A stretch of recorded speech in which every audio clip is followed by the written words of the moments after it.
चलो फोकस करो यहाँ पे, हियर माइशा रिकॉर्डिंग कर रहे हैं, दिख ध्यान से। नाउ क्रॉस एल्डोल में we are having this as the alpha carbon and यहाँ पे एक और अल्फा कार्बन, राइट। तो क्रॉस एल्डोल में एक अल्फा हाइड्रोजन, हमारे एल्डोल कंडेंसेशन का रूल क्या है कि अल्फा हाइड्रोजन ट्रांसफर होता है। तो इसमें इस क्रॉस एल्डोल वाले रिएक्शन में हमको टोटल 4 प्रोडक्ट्स मिलने वाले हैं, ठीक है। वैसे तो मिलने 2 चाहिए थे बट 4 अलग अलग प्रोडक्ट्स मिलेंगे। क्यों? देखो सेल्फ एंड क्रॉस ऐसे 2 कॉलम्स में मिलेंगे। अब पहले हम लोग क्रॉस प्रोडक्ट्स बना रहे हैं, फिर सेल्फ बनाएंगे। तो ये अल्फा हाइड्रोजन इसको ट्रांसफर करेगा, अल्फा हाइड्रोजन इसको ट्रांसफर करने के बाद में कॉपी पेस्ट कर रहे हैं हम लोग, नकल करने में अकल चाहिए, ओके। तो CH3 यहाँ पे देखो आप, CH3 एज इट इज दिखा मैंने, C डबल बॉन्ड होगा, C सिंगल बॉन्ड OH हो गया। क्यों? क्योंकि एक H यहाँ से ट्रांसफर हो गया। अच्छा, इसका जो H है वो नीचे डाउन लाइन में लिखा जाएगा। अच्छा, ये जो CH है वो डायरेक्टली यहाँ पे अटैच होगा। CH नहीं CH2 है, अरे CH2 था, एक हाइड्रोजन आप ट्रांसफर कर दिया, अब CH बन गया। अब CH को नीचे कौन अटैच है? CH3, right. फिर आगे कौन है इसके? C डबल बॉन्ड OH, ये आपका बन गया अल्डोल। अब ये डिहाइड्रेट होगा, ट्रांजिएंट है ये, मतलब इसका जो एग्जिस्टेंस है अल्डोल का ट्रांजिएंट है, कुछ टाइम के लिए एग्जिस्ट करता है, तुरंत अपने आप डिहाइड्रेट हो जाता है। डिहाइड्रेट होगा तो according to which rule dehydrate होगा? Setze's rule says that, Saisha, Setze's rule says that remove hydrogen from that carbon which is more substitute। तो OH यहाँ से निकलेगा, H यहाँ से निकलेगा, H2 निकल जाएगा। अच्छा, ये H2 निकलने के बाद यहाँ पे दोनों कार्बन के बीच में क्या बन जाएगा? ऑब्वियसली डबल बॉन्ड बन जाएगा। तो इस प्रोडक्ट का नाम बताओ। This is gonna B 2-methyl, बोलो तो 1 2 3 4, 2-methyl ब्यूट 2-enal, 2-methyl ब्यूट 2-enal, ठीक है, 2-methyl ब्यूट 2-enal। अच्छा, और कोई रिएक्शन में ऐसा नहीं होता जैसा अब होने वाला है, ठीक है। मतलब ये रिएक्टेंट पहले लिखा, ये रिएक्टेंट बाद में लिखा। अच्छा, इसको इधर लिख दोगे और इसको इधर, इसकी पोजीशन अगर स्वैप कर दोगे तो अलग प्रोडक्ट मिलेगा। बोले सर ये क्या बकवास है? हाँ, ये ऐसी बकवास सिर्फ एल्डोल में होती है, ठीक है, बाकी कोई रिएक्शन में ऐसा नहीं होता, ठीक है। तो ये वाला रिएक्शन आप जो यहाँ पे लिखा था ना, वो ethanol with ethanol is giving you protonol dehydrate but 2-enal, वो भी लगने वाला है आपको। तो फोकस करो यहाँ पे। अब मैं उल्टा लिखता हूँ उसको, पहले मैं प्रोपेनॉल, ये प्रोपेनॉल है ना, ऑफ कोर्स ये प्रोपेनॉल है, ये इथेनॉल है, राइट। अब मैं क्या कर रहा हूँ कि इथेनॉल यहाँ पे लिख देता हूँ और प्रोपेनॉल पहले लिख देता हूँ, क्योंकि ये रिएक्शन में ओरिएंटेशन भी मैटर करता है कि कौन सा रिएक्टेंट, कौन अल्फा हाइड्रोजन ट्रांसफर कर रहा है, कौन सा रिएक्शन कैसे हो रहा है, ठीक है। ओरिएंटेशन मतलब क्या, पहले इथेनॉल है प्रोपेनॉल है, या फिर पहले प्रोपेनॉल और बाद में इथेनॉल है, वो भी मैटर करता है।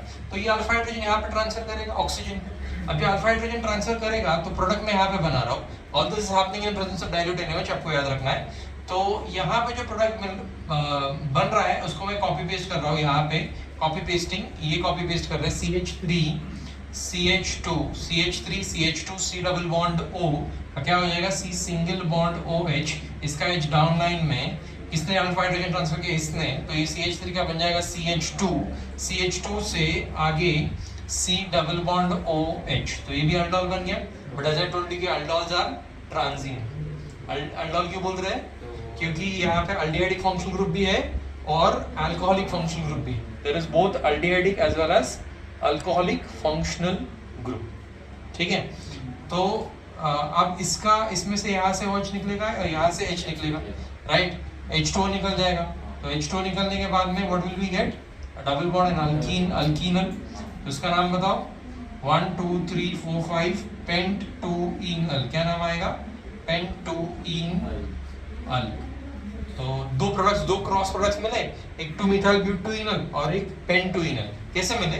पहले हम लोगों ने क्या किया, एक इथेनॉल लिया फिर प्रोपेनॉल रिएक्ट किया, और दूसरे केस में क्या किया कि प्रोपेनॉल पहले लिया, इथेनॉल बाद में ले लिया। तो ये हो गया क्रॉस प्रोडक्ट। क्रॉस का मतलब है कि आपस में रिएक्ट कर रहे हैं, ठीक है। सेल्फ का मतलब है खुद के साथ रिएक्ट करेगा, मतलब दो अगर मिथेनॉल, हाँ, मतलब अभी सेल्फ का मतलब कैसा है कि आप ये सपोज से फॉर एग्जांपल ये टेस्ट ट्यूब और मैं इसमें इथेनॉल का एक ड्रॉप या एक माइक्रो ड्रॉप भी ऐड कर रहा हूँ, तो उस माइक्रो ड्रॉप में भी करोड़ों मॉलिक्यूल्स है इथेनॉल के। ऐसा पॉसिबल नहीं ना कि ऐसा प्लकर में एक इथेनॉल को मॉलिक्यूल को पकड़ लिया और टेस्ट ट्यूब में ऐड कर दिया, एक इथेनॉल मॉलिक्यूल ऐड कर ही नहीं सकते आप। एक ड्रॉप, एक माइक्रो ड्रॉप पे ऐड कर रहे हो तो उसमें भी करोड़ों मॉलिक्यूल्स है, किसके? इथेनॉल। तो वो इथेनॉल को मैं ऐसा फोर्स नहीं कर सकता कि तू भाई इसके साथ ही रिएक्ट कर, वो इथेनॉल खुद इथेनॉल के साथ में भी दूसरे इथेनॉल मॉलिक्यूल के साथ में भी रिएक्ट कर सकता है। तो अभी थोड़ी देर पहले हम लोगों ने देखा था कि इथेनॉल और इथेनॉल जब आपस में रिएक्ट करते हैं तो we get crotonaldehyde. Last session में देखा आपने, राइट? तो we get what? Crotonaldehyde which is nothing but ब्यूटूइनल।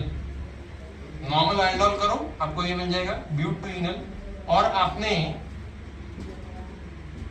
Propanol और प्रोपेनॉल को भी आपस में रिएक्ट किया तो उसका भी बताओ हमको प्रोडक्ट। पिछले सेशन में हम लोगों ने किया था, क्या प्रोडक्ट मिला था बताओ?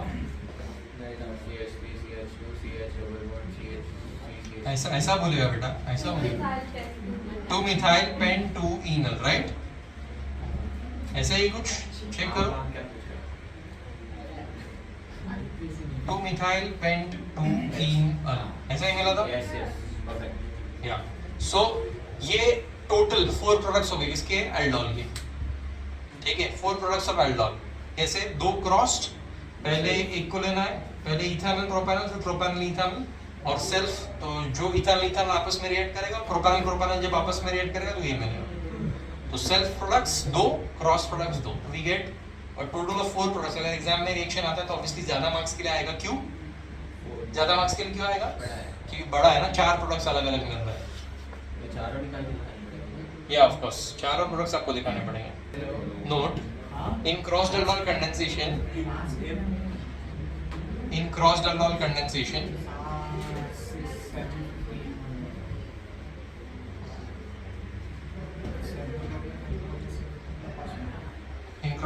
condensation,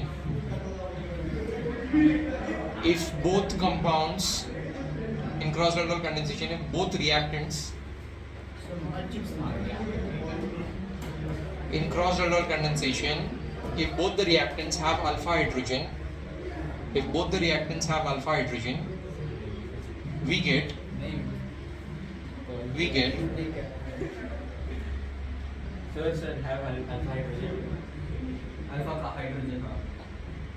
in crossed aldol condensation, if both the reactants have alpha hydrogen, we get 4 products.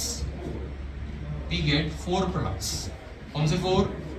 Bracket में लिख सकते हो 2 crossed and 2 self, 2 crossed and 2 self। ये फर्स्ट नोट हो गया, फर्स्ट पॉइंट हो गया नोट में।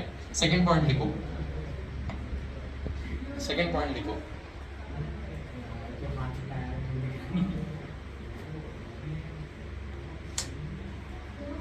सेकंड पॉइंट में लिखो even if one of the reactants is a ketone, even if one of the reactants is a ketone, aldol condensation can be performed. Aldol condensation can be performed. One क्या, दोनों भी reactant अगर alpha hydrogen रखेंगे, ठीक है, मतलब दोनों भी रिएक्टेंट्स अगर कीटोन भी होंगे ना तो भी चलेगा, बस उसमें अल्फा हाइड्रोजन होना चाहिए। सी अल्डोल कोई एल्डिहाइड की विरासत नहीं है, अल्डोल कंडेंसेशन कीटोन में भी हो सकता है, बस कंडीशन है कि इसमें अल्फा हाइड्रोजन होना चाहिए, ठीक है? नेक्स्ट लिखो थर्ड पॉइंट। हाँ हो जाएगा, हाँ। even if one of the reactants is not possessing alpha hydrogen, even if one of the reactants is not possessing alpha hydrogen, still aldol condensation can be carried out. Still aldol condensation can be carried out. मतलब अभी तक हम लोग बोल रहे थे कि alpha hydrogen होना चाहिए, अल्फा हाइड्रोजन होना चाहिए, दोनों रिएक्टेंट में अल्फा हाइड्रोजन होना चाहिए, बट आप बोल रहे हैं क्रॉस एल्डोल में आके बोल रहे हैं कि एक रिएक्टेंट में, कोई भी एक रिएक्टेंट में अगर अल्फा हाइड्रोजन नहीं भी है तो भी चल जाएगा। जैसे ये फॉर्मल्डिहाइड में आप देख रहे हो अल्फा कार्बन ही नहीं है तो अल्फा हाइड्रोजन का तो सवाल ही पैदा नहीं होता, ठीक है? फिर भी एल्डोल कंडेंसेशन होगा क्योंकि इसके पास अल्फा हाइड्रोजन, दोनों में से किसी एक के पास है ना, बस चलेगा। दोनों में से किसी एक के पास रहेगा तो भी काफी, क्या? Alpha hydrogen. तो इसमें अभी अल्फा कार्बन ही नहीं है तो there is no question of alpha hydrogen. इसमें अल्फा कार्बन भी दो अल्फा कार्बन है और 3 और 3 6 अल्फा हाइड्रोजन, मतलब होलसेल में अल्फा हाइड्रोजन है तो कोई टेंशन नहीं है। तो थर्ड, और उसके बाद में और एक नोट ऐड करो, ये थर्ड या फोर्थ नोट है ये, ठीक है? फोर्थ पॉइंट, इसमें अल्फा हाइड्रोजन नहीं है, सॉरी अल्फा कार्बन ही नहीं है तो अल्फा हाइड्रोजन का सवाल नहीं पैदा होता। इसमें अल्फा कार्बन है, दोनों अल्फा कार्बन, और अल्फा कार्बन में जो हाइड्रोजन अटैच है वो अल्फा हाइड्रोजन। क्लास में नहीं था ना, इसके लिए तो हैंग हो रहा बेटा, और कुछ नहीं, ये कार्बोनिल कार्बन, उसके बाजू वाला कार्बन क्या है अल्फा कार्बन, उसके बाजू वाला बीटा, उसके बाजू वाला गामा, डेल्टा, इप्सिलॉन करते जाएंगे ऐसे। तो इसको जो हाइड्रोजन हटा जाए, अल्फा हाइड्रोजन हो गया, ये बीटा हाइड्रोजन हो गया, गामा हाइड्रोजन हो गया, डेल्टा हाइड्रोजन हो गया, अगर इप्सिलॉन कार्बन है तो इप्सिलॉन हाइड्रोजन। ठीक है, अब यहाँ पे देख जरा,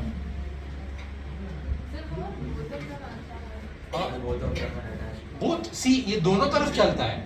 ठीक, कार्बोनिल कार्बन अगर कीटोन है तो कार्बन कार्बन के दोनों तरफ के कार्बन और अल्फा कार्बन, इधर और एक कार्बन आएगा वो बीटा गामा डेल्टा एप्सिलॉन होगा, ये इधर alpha beta gamma delta epsilon चला। अल्डिहाइड है तो फिर एक ही साइड में, अल्डिहाइड का सी डबल बॉन्ड तो टर्मिनल कार्बन पे आता है, तो उसमें फिर एक ही साइड पे alpha beta gamma delta epsilon दिखने मिलेगा आपको। साइड फोकस कर इधर, ठीक है। नेक्स्ट नोट लिखो, अरे रिएक्शन तो कर ही रहा हो बट ये नोट के रिलेटेड ही हो। If formaldehyde is used as one of the reactants, if formaldehyde is used as one of the reactants, ये formaldehyde जहां पर भी आता है ना बहुत गड़बड़ करके रखता है, ठीक है। if formaldehyde is used as one of the reactants, then if formaldehyde is, formaldehydes नहीं होए, if formaldehyde is used as one of the reactants, used as one of the reactants, then it cannot undergo self condensation, then it cannot undergo self condensation and will not allow its partner to undergo self condensation, and will not allow its partner to undergo self condensation. If formaldehyde is used as one of the reactants, then it does not undergo self condensation, खुद self condensation कर नहीं सकता, and does not allow its partner to undergo self condensation. Like say for example आयंतिक है, right? तो आयंतिक खुद self study करता नहीं, और उसके पार्टनर, उसके साथ जो कोई भी बैठेगा उसकी भी सेल्फ स्टडी हो नहीं पाएगी, उसका इन्फ्लुएंस, उसका ऑरा ऐसा है, ठीक है। हाँ, तो खुद सेल्फ कंडेंसेशन कर नहीं सकता, क्यों नहीं कर सकता? क्योंकि उसमें अल्फा हाइड्रोजन है ही नहीं, तो कहां से करेगा सेल्फ कंडेंसेशन? यहाँ था ना क्रॉस डेल्टा वाला, तो हम लोग दो कॉलम्स बनाते थे, एक क्रॉस्ड और एक सेल्फ। तो इधर जो है सेल्फ का कॉलम पूरा खाली रह जाएगा। क्यों खाली रह जाएगा? क्योंकि इसमें ये तो सेल्फ कंडेंसेशन कर ही नहीं सकता, क्योंकि उसके पास अल्फा हाइड्रोजन है ही नहीं, तो कैसे कंबाइन करेगा खुद के साथ? हो ही नहीं, कर ही नहीं सकता खुद के साथ कंबाइन। तो ये सेल्फ कंडेंसेशन कर नहीं सकता, ये कर सकता है बट ये इसको करने देगा नहीं। तो सेल्फ कंडेंसेशन का कॉलम पूरा खाली रह जाएगा, हमको सिर्फ एक ही, 4 प्रोडक्ट की जगह पे एक ही प्रोडक्ट मिलेगा क्रॉस्ड, ठीक है। वो क्रॉस प्रोडक्ट आपके सामने है, अल्फा हाइड्रोजन यहाँ पे ट्रांसफर हो गया, अल्फा हाइड्रोजन यहाँ पे ट्रांसफर होने के बाद इसको रीराइट कर रहा हूँ HCH, डबल बॉन्ड होगा, सिंगल बॉन्ड OH, यहाँ पे CH3 का क्या बन गया CH2, C double bond to CH3 as it is, ठीक है। डिहाइड्रेट करके क्या बनाएंगे हम लोग? उसका अल्कीनोन बनाएंगे, मतलब CH2 double bond CH, C double bond O CH3, this is gonna be but 3ene 2-one। Numbering यहाँ से शुरू होगा 1 2 3 4, ब्यूट 3ene, थर्ड कार्बन पे डबल बॉन्ड, सेकंड कार्बन पे 1, ब्यूट 3ene 2-one। तो ये एक ही प्रोडक्ट आपको मिलेगा, जबकि आपको एक्सपेक्टेड कितने थे? 4, 2 सेल्फ और 2 क्रॉस। सर वो दूसरा करो ना, ऐसा उल्टा करो ना, इसको उल्टा करके बनाओ और एक प्रोडक्ट, ठीक है। अब उल्टा मैं अगर करता हूँ तो CH3 C double bond to CH3 पहले लेना पड़ेगा और फॉर्मल्डिहाइड बाद में लेना पड़ेगा, लेकिन इसके पास अल्फा हाइड्रोजन नहीं है, इसके लिए वो ट्रांसफर क्या करेगा? तो हमको एक ही प्रोडक्ट मिलता है, इंस्टेड ऑफ 4 अगर फॉर्मल्डिहाइड यूज किया तो एक ही प्रोडक्ट मिल जाएगा, 4 का 1। वो मूवी क्या बोलते हैं, मूवी टिकट्स के बाहर में पहले के जमाने में ऐसा ब्लैक करते थे, 1 का 4 1 का 4 1 का 4 ऐसा, ठीक है। वैसा 4 का 1 4 का 1 4 का 1, 4 प्रोडक्ट्स की जगह पे एक ही प्रोडक्ट मिल रहा है। What this? समझा कि नहीं? क्या नहीं सर, उसके बाद में लेने वाला है।